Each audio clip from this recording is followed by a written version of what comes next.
In 1893, Bates played its first full football season, finishing 5-2, with lineman Oliver Cutts, class of 1896, as the star. After returning from a broken leg he suffered in 1894, he eventually anchored a run that saw Bates go 14-5 over 3 years. Cutts later became an All-American while studying law at Harvard, played on a national championship team for the Crimson, and went on to coach at Purdue and Washington, before returning to Bates in 1922, where he coached the football team for a pair of seasons and served as the director of athletics until 1938. In 1948, the Boston Post named him to its all-main team, the only 19th century player honored.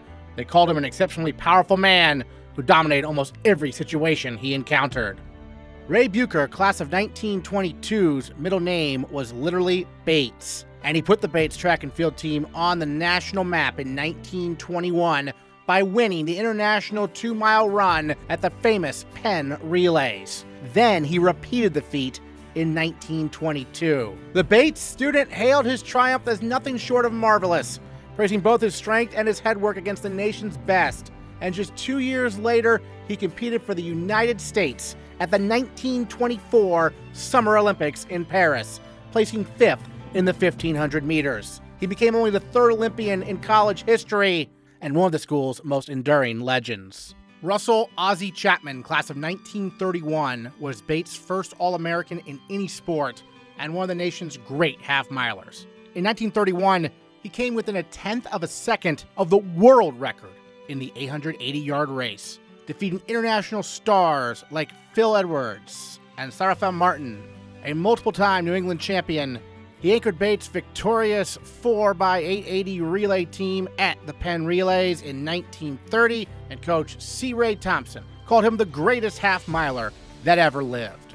A World War II hero, Art Blanchard, class of 1950, arrived at Bates in 1946 and made an immediate impact as a 24-year-old first year. That spring, he helped the baseball team win the state series, but it was in the fall that he made history. When star back Arnie Card went down with an injury, Blanchard took over, leading Bates to wins over Maine, Bowdoin, and Colby for a perfect 7-0 season, the only undefeated regular season for Bates football since the invention of the forward pass. In the Glass Bowl against Toledo, he rushed for 173 yards, scored a touchdown, completed 10 passes, and grabbed 2 interceptions, earning MVP honors.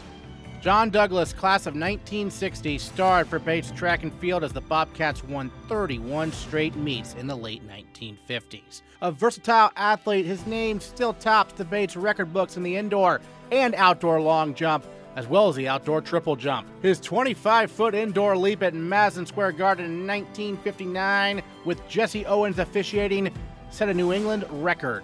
Later that year, he broke the outdoor New England record while competing in the segregated South. Most college records last 5 years, but John Douglas's marks at Bates have endured for more than 6 decades. Like his classmate John Douglas, Rudy Smith, class of 1960, set Bates track and field records that still stand. His outdoor times of 47.04 seconds in the 400 meters and 21.44 seconds in the 200 meters, both set in 1958, remain unmatched. Indoors, he earned national acclaim, including a victory in the 600-yard event at the 1958 Knights of Columbus meet at Madison Square Garden, narrowly missing the world record and beating 2-time Olympic gold medalist Charlie Jenkins. Known as the Fairfield Flash, Smith was a 2-time Maine State Meet MVP and a key force in Bates' 31-meet winning streak.